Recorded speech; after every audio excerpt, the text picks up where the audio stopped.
24-এর একটা গুরুত্বপূর্ণ স্লোগান ছিল ইনকিলাব জিন্দাবাদ। সেই ইনকিলাবের আওয়াজ আমাদের পার্শ্ববর্তী দেশে এই কয়েকদিন আগে তোমরা শুনেছ, তাই না? তাহলে বাংলাদেশের এই মডেলটা এখন একটা বিশ্ব মডেল হয়ে গেছে। আপন বৈশিষ্ট্য হলো 71 সাল এই জাতির জন্য ফাউন্ডেশন। তখন মানুষ পার্শ্ববর্তী দেশে গিয়েছে, ট্রেনিং নিয়েছে, যুদ্ধ করেছে, হাতে অস্ত্র নিয়েছে, যা অস্ত্র পাক তাই দিয়ে হয়তোবা এর চাইতেও ভারী অস্ত্রের মোকাবেলা করেছে। কিন্তু 24-এর আন্দোলন ছিল একটু ভিন্ন। এই আন্দোলনে কেউ কোনো ট্রেনিং নেয় নাই, কারো হাতে কোনো আগ্নেয়াস্ত্র ছিল না, কারো হাতে দেশীয় একটা অস্ত্র ছিল না। বুকে ঈমান এবং মনোবল নিয়ে, দেশপ্রেম নিয়ে সবাই রাস্তায় নেমে এসেছিল। এখানে সাধারণ শিক্ষার্থীদের সাথে মাদ্রাসা শিক্ষার্থীরা একাকার হয়ে গিয়েছিল। বাংলার পণ্ডিত স্যার ঢুকলেন, ননীগোপাল চক্রবর্তী। তিনি এবার কোনো পাঠদান না করে বললেন যে আজকে আমি তোমাদেরকে আমাদের একটা ছেলের একটা রচনা পড়ে শোনাবো। এরপরে তোমরা, আমি জিজ্ঞেস করবো পার্টিকুলার ব্যক্তিকে যে তুমি টিচার হলে মার্ক কত দিবে, এক্সামিনার হলে। তো এটা ছিল আমার জীবনের লক্ষ্য। ছাত্রটা চমৎকারভাবে সাজিয়ে গুজিয়ে লিখেছে যে সে একজন ডাক্তার হবে, সে কোন ফ্যামিলি থেকে উঠে আসছে, তার গ্রামের একটা সিনারি তুলে ধরেছে, সমাজের একটা অবস্থা সামনে এনেছে। তারপরে সে একজন মানবিক ডাক্তার হিসেবে ভবিষ্যতে কিভাবে দায়িত্ব পালন করতে চায়, খুব নিখুঁতভাবে, সুনিপুণভাবে সে লিখেছে। স্যারের পড়া শেষ। এবার আমাদের মধ্যে সবচেয়ে ব্যাক বেঞ্চার যে, তারে বললেন আচ্ছা তুমি এক্সামিনার হলে কত দিবে? সে বলল স্যার আমি তো এমনিই ব্যাক বেঞ্চার, আমি একটু পরে বলি। তো মাঝখানে এসে একজনকে জিজ্ঞেস করলেন তুমি কত দিবে? তখন মার্ক ছিল 20। সে বলল যে স্যার আমি 18 নিচে দিতে পারবো না, এত সুন্দর করে লেখছে।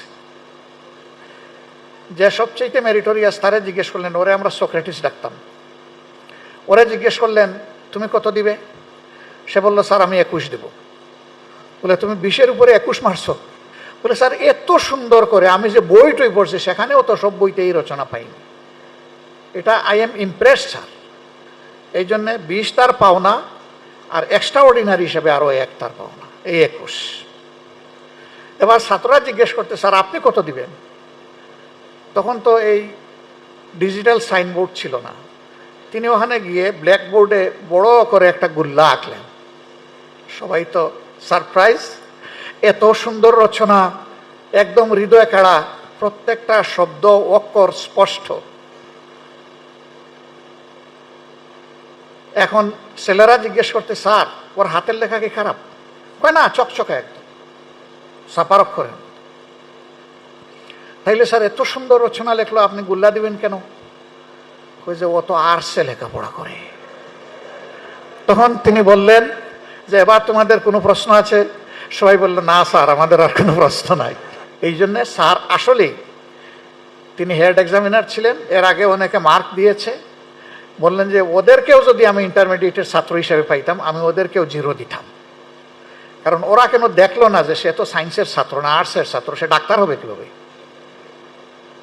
এখনকার সিস্টেমটা বলতে পারবো না। আমাদের সময় কেউ যদি এসএসসিতে সায়েন্স নাও থাকতো আর এইচএসসিতে তার সায়েন্স থাকতো, সে কিন্তু ডাক্তার ইঞ্জিনিয়ার হওয়ার জন্য বা এগ্রিকালচারে ভর্তি হওয়ার জন্য হি ওয়াজ এলিজিবল। এসএসসিটা ম্যান্ডেটরি ছিল না, কিন্তু এইচএসসি ছিল ম্যান্ডেটরি।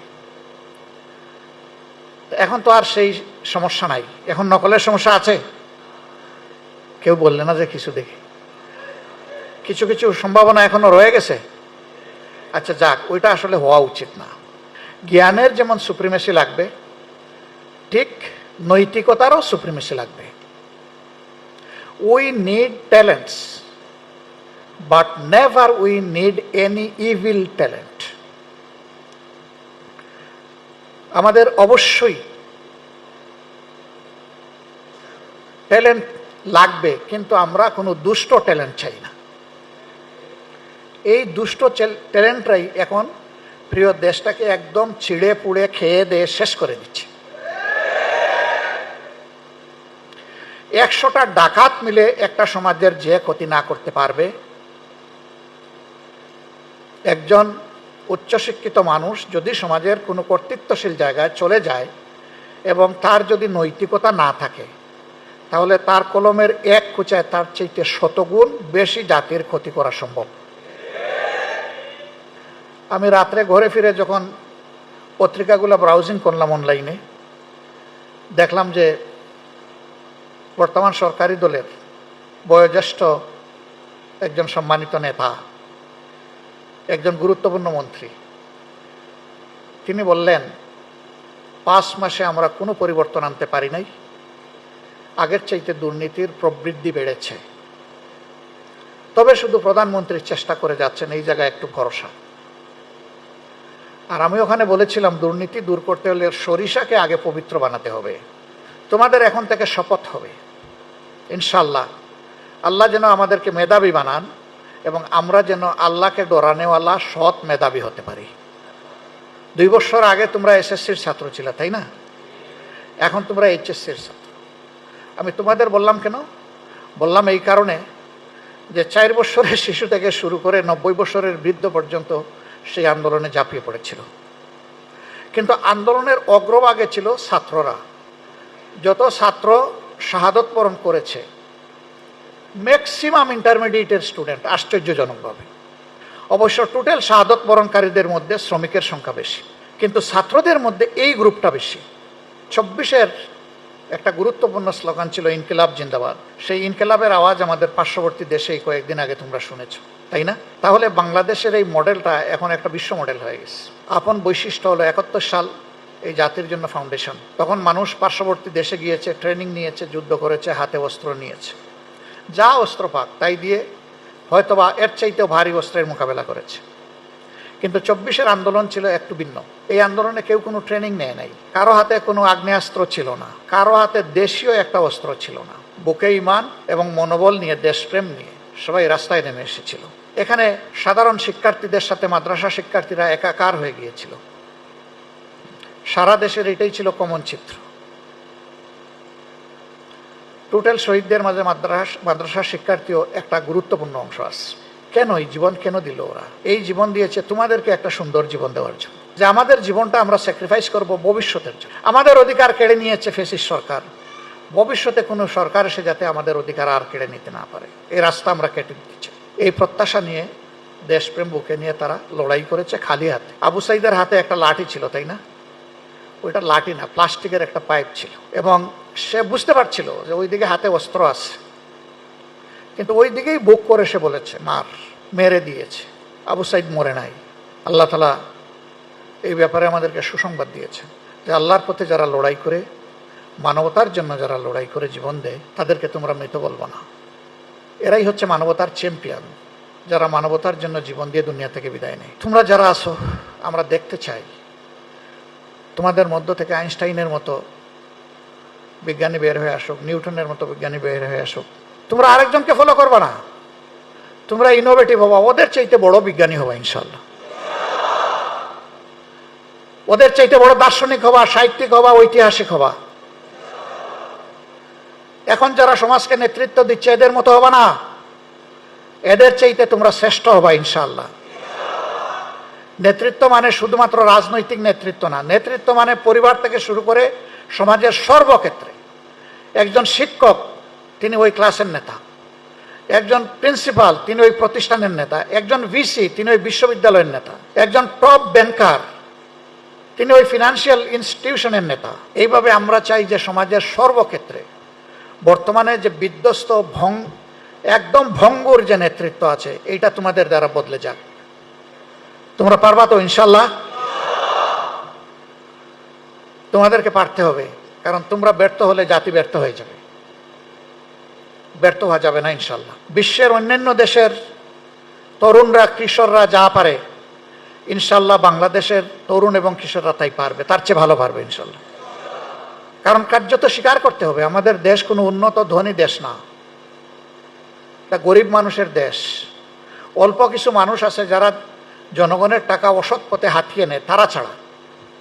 আর অল্প কিছু মানুষ আছে হালাল রুজির উপর, তারা হয়তো তাদের মেধা, যোগ্যতা, পরিশ্রম দিয়ে তারা অর্থবিত্তের মালিক হয়েছে, তারা সব দিক থেকে ভালো। কিন্তু 80% মানুষ আমাদের দেশে এখন নুন আনতে পান্তা ফুরায়।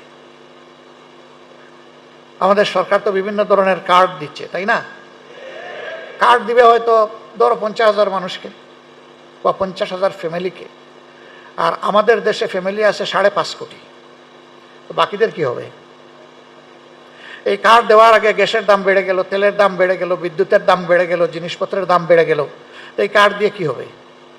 বরঞ্চ কার্ড না দিয়ে যদি ওই দামগুলা সহনসীমার ভিতরে আনা যায়, মানুষের আয় যদি বৃদ্ধি করা যায়, বেকার লোকদের হাতে যদি কাজ তুলে দেওয়া যায়, তাইলে আল্লাহর মেহেরবানি কার্ডের প্রয়োজন হবে না।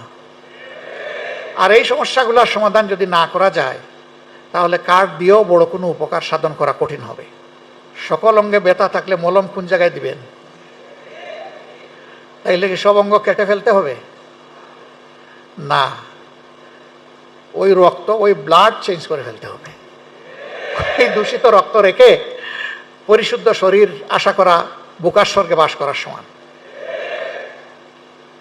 সমাজ দেহ থেকে ওই রক্তটা সরায় ফেলতে হবে, ফ্রেশ রক্ত দিয়ে এটাকে রিপ্লেস করতে হবে। ফেসবুক অবশ্যই এর মধ্যেও কিছু ভালো কন্টেন্ট আছে, এটা আমরা স্বীকার করি, কিন্তু এইটাতে যদি তোমরা ইন্ডাক্টেড হয়ে যাও অথবা ইন্ডালজ হয়ে যাও, তাইলে তোমার মৌলিকত্ব তুমি হারায় ফেলবা। এই জায়গা অনেক সময় নৈতিকতার স্পর্শকাতর জায়গায় আঘাত করে। এমন কিছু কন্টেন্ট আছে যেটা তোমাকে অনৈতিক কাজে প্রলুব্ধ করে, আছে না? তুমি না চাইলেও তো তোমার সামনে এই কন্টেন্ট চলে আসবে, আসবে না? সেই ক্ষেত্রে তুমি কি করবা? সেই ক্ষেত্রে আল্লাহর বিধান হচ্ছে দৈবক্রমে চোখ পড়ে গেলে তাড়াতাড়ি ওখান থেকে স্কিপ করবা, ওটাকে স্কিপ করে দেবা। দিয়ে যদি ভালো কিছু দেখতেই চাও অল্প সময়ের জন্য দেখো, দেখে শেষ করে দাও।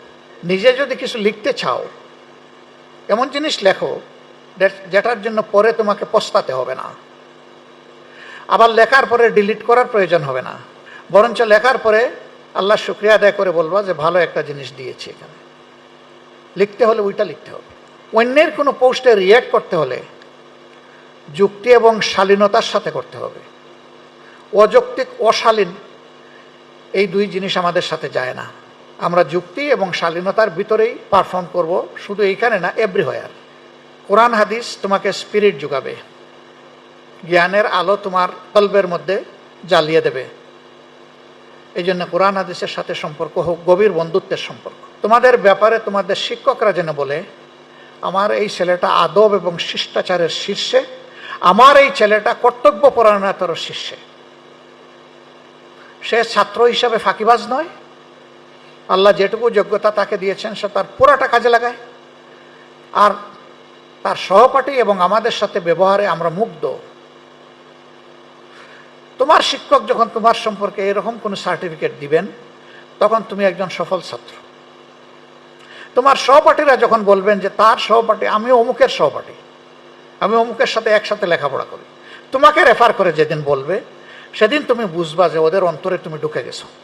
আল্লাহ তাআলা তোমাদের মধ্যে সেই যোগ্যতা তৈরি করে দিন। আল্লাহ রাব্বুল আলামিন তোমাদেরকে সুস্বাস্থ্য দান করুন, তাইয়্যিব হায়াত দান করুন। তোমাদের মাধ্যমে সমাজের চেহারা পাল্টে যাক, তোমাদের দৃষ্টিভঙ্গি সংকীর্ণ না হয়ে প্রসারিত হোক, তোমাদের হৃদয়ে আল্লাহর সমস্ত সৃষ্টির একটা বিছানা তৈরি হোক। কোনো নির্দিষ্ট কমিউনিটি নয়, নির্দিষ্ট ধর্মের মানুষও নয়, নির্দিষ্ট বর্ণের কিংবা ভাষার মানুষও নয়, গোটা বিশ্বের মানুষের দুঃখ দরদ যেন তোমরা ধারণ করতে পারো। আল্লাহ সেই রকম একটা অন্তর তোমাদেরকে দান করুন।